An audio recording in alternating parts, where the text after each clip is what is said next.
मताच्या रूपानं त्यांनी कायम आपल्या कृतीतून भरभरून असं प्रेम व्यक्त केलेलं आहे.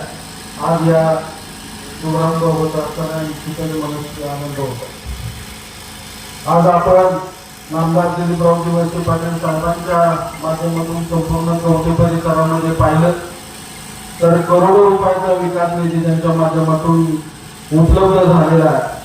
आणि असा भरभक्कम असा निधी उपलब्ध होत असताना आपल्या सगळ्यांचं कायम साहेबांना सहकार्य राहिलेलं आहे.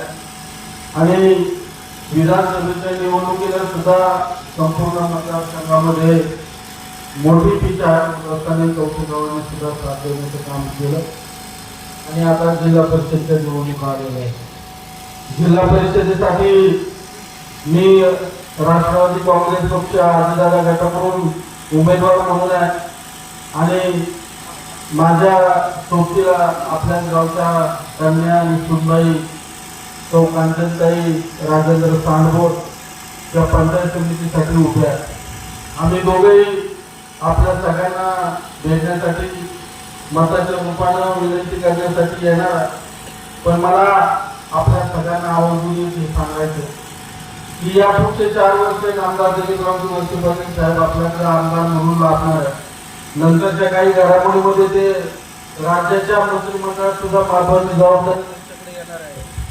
आणि राज्याचे उपमुख्यमंत्री, पुणे जिल्ह्याचे पालकमंत्री, अर्थमंत्री माननीय अजितदादा पवार साहेब हे सुद्धा आपल्याकडे आहे. उद्याची येणारी जिल्हा परिषद ही अजितदादांच्या नेतृत्वाखाली त्यांच्याच विचारांची राहणार आहे. आणि मग नामदार वळसे पाटील साहेबांसारखं अजितदादांसारखं नेतृत्व आपल्या मतदारसंघाला जिल्ह्याला आपल्याला असताना जिल्ह्याची पुणे जिल्ह्याची जिल्हा परिषद ही त्यांच्याच विचाराची असताना आपल्या परिसरामध्ये सुद्धा विकास निधी येत असताना या गोष्टीचा आपल्याला निश्चित फायदा होणार आहे. तो कसा काका?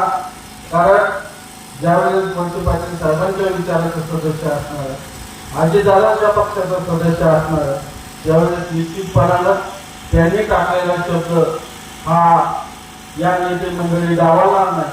आणि मग या परिसरातल्या कुठल्याही भागातील विकास कामाच्या संदर्भात असो, भले आपले प्रश्न, आपल्या लाईटचा प्रश्न असो, रस्त्याचा प्रश्न असो, आपल्या भागातील शेतीचा पाण्याचा प्रश्न असो, या सगळ्यांच्या बाबतीमध्ये राज्य शासनाच्या माध्यमातून असत, पुणे जिल्ह्याच्या माध्यमातून, नियोजन समितीच्या माध्यमातून असत, आपल्याला निधी काय लागत ते निश्चितपणाने या नेते मंडळीच्या माध्यमातून उपलब्ध होणार आहे.